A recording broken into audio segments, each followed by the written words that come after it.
It's less than 3 pages long, so this won't take too long. Yep, tough. That's where we're at, okay? So I wanted to say, I'm not going to take complete credit for this.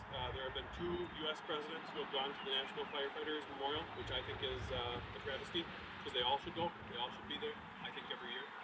But this is Barack Obama's speech that he gave in 2013, and I adapted from it, but it was a very, very good speech, so I just want to share something with you. So thank you all for joining us today in this hallowed place, and I want to say how honored I am to be here with all of our emergency responders and our future emergency responders. Scripture tells us, as each one has received a special gift, employ it in serving one another as good stewards of the manifold grace of God. Employ it in serving one another. And every single day in our country, men and women leave their homes and their families so they might save the lives of people who they've never met.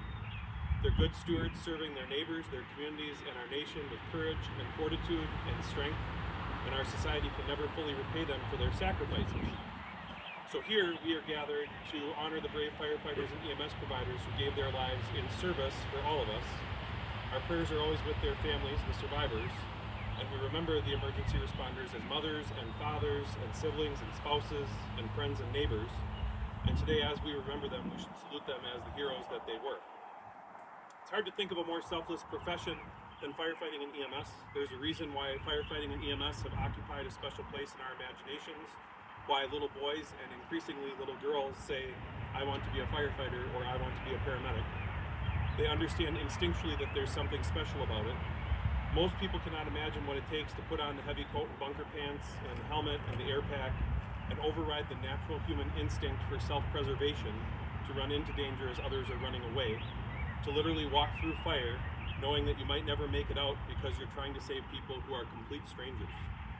Also, most people could not imagine trying to quickly and efficiently process the scene of a vehicle accident or a mass casualty incident to triage the injured and dying and render aid. And yet the fallen that we honor here at this place would probably have said that they were just ordinary Americans who were doing work they believed in, carrying on a tradition as old as America itself. There's a humility that seems to be part of being a firefighter or an EMS provider. From rural communities to inner cities, those we honor today lived fundamental principles that bind all of us as Americans, that I am my brother's keeper or my sister's keeper, that we look out for one another, and that there's something bigger than each of us individually that we have to be true to. So, we honor people like Arnold Wolf. Lieutenant Arnold Wolf, who is of the Green Bay Fire Department, who was one of my EMS instructors. So Arnie, as he was known, started out as a volunteer EMT before being hired as a firefighter paramedic in Green Bay in 1989. And like many of us, he was a husband and father who coached and officiated his children's soccer teams. He was a true handyman, having built his family's last 2 homes. He had an avid passion for reading and always was at all of his children's activities, and family was always his first priority. So on Sunday, August 13th, 2006, which is a day that I will never forget, he died in the line of duty in a house fire in Green Bay. He was 55, and he was survived by his wife Mary and his 3 children, Eric, Ryan, and Catherine. And he'll always be remembered in that community as a good man devoted to helping others, because that's who he was. And he typifies what it means to be a firefighter and paramedic and to serve others. That's also who Uncle Gary was. Down here on panel 2, Uncle Gary, after graduating from high school, was involved in everything that had to do with family, including the fire department. He became a member of the North Prairie Fire Department in 1985 as soon as he turned 18. He served as a lieutenant captain and MPO and was considered one of the best MPOs in our area. He was always there to help anyone and everyone, even if it meant leaving Christmas dinner. And once his children became old enough, they also pursued his passion for helping others. He served his fire department for 36 years until succumbing to complications of COVID-19 in 2021. Uncle Gary is one of the few members of this prestigious group here to share recognition with his father and my wife's grandfather, which is why I call him Uncle Gary, which is Chief Edwin Berg, who's on panel 3 here, who's also of the North Prairie Fire Department, who died in the line of duty in 2005.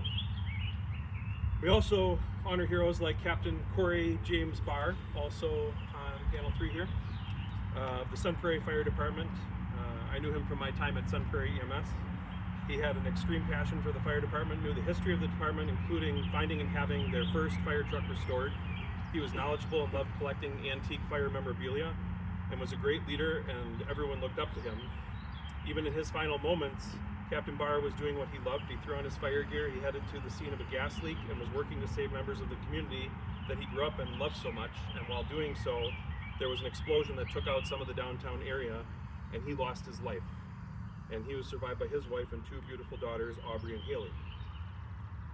So these are the kind of individuals that this place honors, and even as we honor these heroes, we know that their work is carried on by all of us, the firefighters and EMS providers across our nation, with the same bravery and the same dedication, and that same sense of duty and humility and love for our country and community. So finally, what we talked about this morning, this memorial pays tribute to names that do not appear on this wall, and that's the testament to the families of these individuals, the families who stood along every firefighter or EMS provider across this country, because the brotherhood of firefighting and EMS doesn't stop at the firehouse door. It extends to every community across our country, to every mom and dad, every spouse, every child who waits for their loved one to come home at the end of a shift. All of us are united by an unbreakable bond of strength and sacrifice, and this is our family too. This is the family that you are joining. For the families of the fallen, we know that words alone cannot ease the pain of their loss, but perhaps it helps a little bit to know that those of us here today and everyone who visits this memorial stand with them in honoring their loved ones. We admire them and cherish the work that they did, and we hold them in our hearts today and always, and we offer our deepest condolences and prayers and eternal gratitude.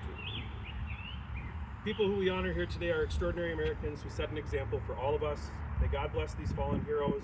May He watch over their families and all of us, all who protect us. May their shining examples inspire all of us in our own lives, as each of us received a special gift, employed in serving one another as good stewards of the manifold grace of God. Thank you.